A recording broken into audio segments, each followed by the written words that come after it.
खुलुमबाय स्टुडिअ दं आङो राकेश रामसियारि बे समाव नोंथांमोननो मोनसे रादाब लानानै फैदों नंगौ बे समाव नोंथांमोननो मोनसे गोख्रों बुंथि लानानै फैदों बिटिआरनि मावफुं सोद्रोमा रनजित बसुमतारी बे समाव गोख्रों रादाब फोसावदों गोख्रों बाथ्रा बुंदों जाय बिथांमोना आयेन बेरेखायै गोलाव सम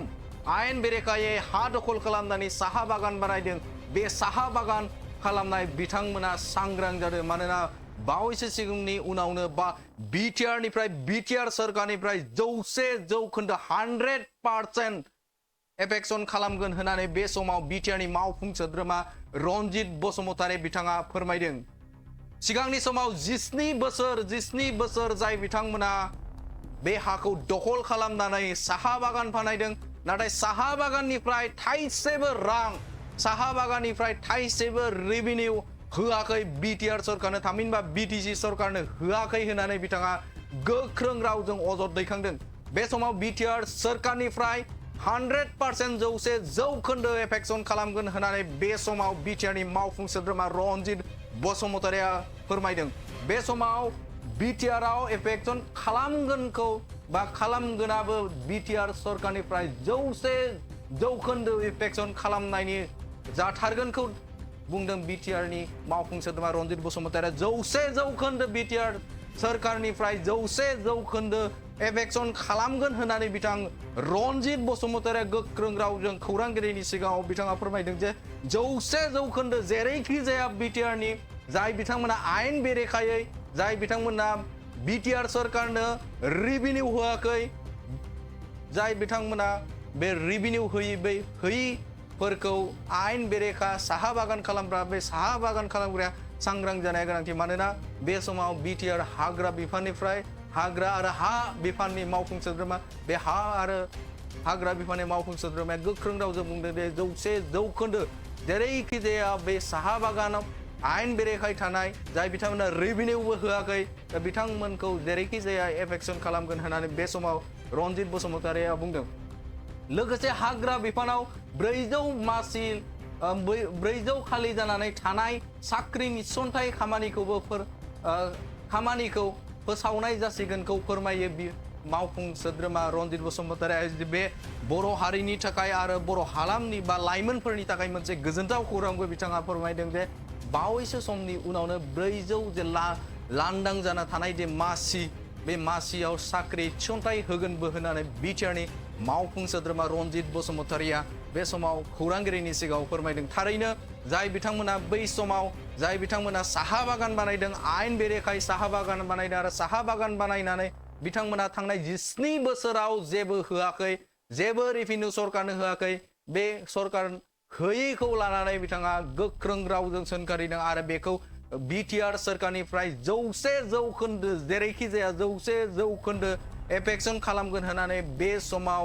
बिटिआरनि मावफुं सोद्रोमा रनजित बसुमतारीया गोख्रों रावजों सोंखारिनायखौ नुनो मोनदों बे समाव नोंथांमोननो बिथां मावफुं सोद्रोमा रनजित बसुमतारीया मा फोरमायदों नैबे समाव लाबोदों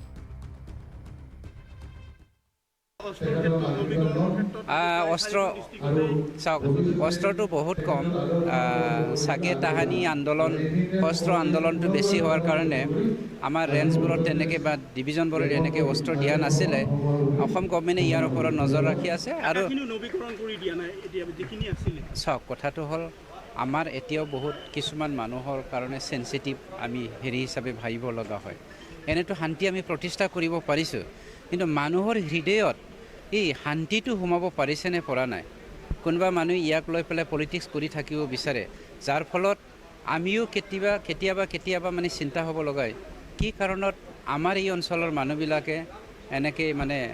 এণ্টি ছ'চিয়েল এলিমেণ্টবোৰত এনকাৰেজ দিয়ে যাৰ কাৰণে আমাৰ যিসকল শিক্ষিত নিবনুৱা ল'ৰা ছোৱালী তেওঁলোকে কেতিয়াবা মিছলিডেড হৈ যায় আৰু বিশেষকৈ ক'ব লাগিব আপোনাৰ এই বনাঞ্চল আমি দেখিবলৈ পাইছোঁ মেক্সিমাম চাহ বাগান খুলি বহু লোকে আচলতে অবৈধ বেদখল কৰি ৰাখিছে থেংক ইউ আপুনি বহুত ভাল কথা প্ৰকাশ কৰিলে আপোনাক বহুত ধন্যবাদ দিছোঁ আৰু আপোনালোকৰ মিডিয়াৰ যোগেদি মই এইখিনি আগৰ পৰাই প্ৰচাৰ কৰি আছোঁ আমাৰ BPA